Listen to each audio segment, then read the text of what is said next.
The first thing to understand about the Vigyan Bhairava Tantra is that it is a story of love. It is a dialogue between Shiva and Parvati, the god and the goddess, who are deeply in love. The emphasis on love is significant. It is through love that we can understand God and know Him.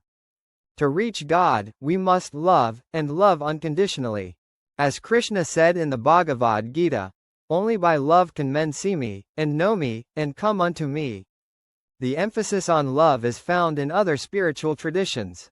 Buddha taught in the Dhammapada that any supposed truth that could not be spoken in love was not truth. That is why all great tantric texts were written in a language of love as a dialogue between the god and the goddess. Love between a master and a disciple is also important. The goddess is here taking on the role of a disciple, to help all of mankind. When a disciple is learning something new, it is important for the disciple to temporarily set aside what he or she thinks she knows about God. This will enable her to receive her master's knowledge. There is an old Zen story of a disciple going to a master's house to receive wisdom. The master first offers the disciple tea. While pouring tea for the disciple, the master keeps pouring, and the cup starts overflowing. When the disciple asks the master what he is doing, the master replies that unless the disciple first empties his cup of knowledge, the master cannot fill anything in. When the disciple loves her master, she is willing to accept her master's wisdom, no matter how radically different her master's wisdom is from her own. With love, there is a trust, a faith in your master. Consequently, one is willing to try something new that can help one reach God. Finally, love is important because in love, dualism is transcended. A sense of oneness is felt. Two persons who are deeply in love sometimes lose their sense of individual identity. When a person loves deeply, she leaves her ego or her individual identity behind. To reach God, one has to transcend one's individual identity. This happens automatically with love. The goddess said, "I have heard everything originating from the union of God and the goddess. From the essence of the Trika system, along with its subdivisions. But, O God, even now my doubts have not been removed." The goddess is referring to texts of Tantra dealing with liberation, including one called the Rudrayamala Tantra. I have heard everything originating from the union of God and the goddess. Rudrayamala literally means union of God with his opposite, the goddess.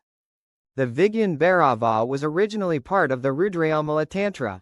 The Rudrayamala Tantra is a text that has mostly been lost.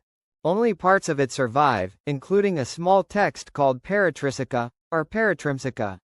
The Trika system refers to the philosophy of Kashmir Shaivism. The goddess has heard everything in the texts of Tantra and in Kashmir Shaivism, but still her doubts have not been cleared. O God, what is your real nature? Is it a collection of words? This is the first question the Devi or the goddess asks God. What is your real nature? Without waiting for a reply, the goddess gives her own answer. Her answer is from some of the other texts of Kashmir Shaivism. It is important to understand that the goddess is not separate from God. She has taken on a separate form here to help genuine seekers of the truth. She is asking those questions that all students of yoga and tantra would ask, even those who have read all the required tantric texts. Or does the nature of God consist of 9 different forms? Or is it a combination of 3 different heads, or 3 energies? 9 different forms refer to 9 forms of God described in the Netra Tantra. 3 different heads is a reference to the Trishiro Bhairava Tantra, a text which is now lost. 3 energies refer to the 3 energies of God: supreme energy, medium energy, and inferior energy. Energy is the creative aspect of God. It is through energy that God creates the universe and all forms in it. In Tantra, the goddess is energy. The word Shakti used in Sanskrit is translated sometimes as energy and sometimes as the goddess. The words energy and goddess are frequently used interchangeably. Supreme energy is when the god and the goddess are one. There is no distinction between the two.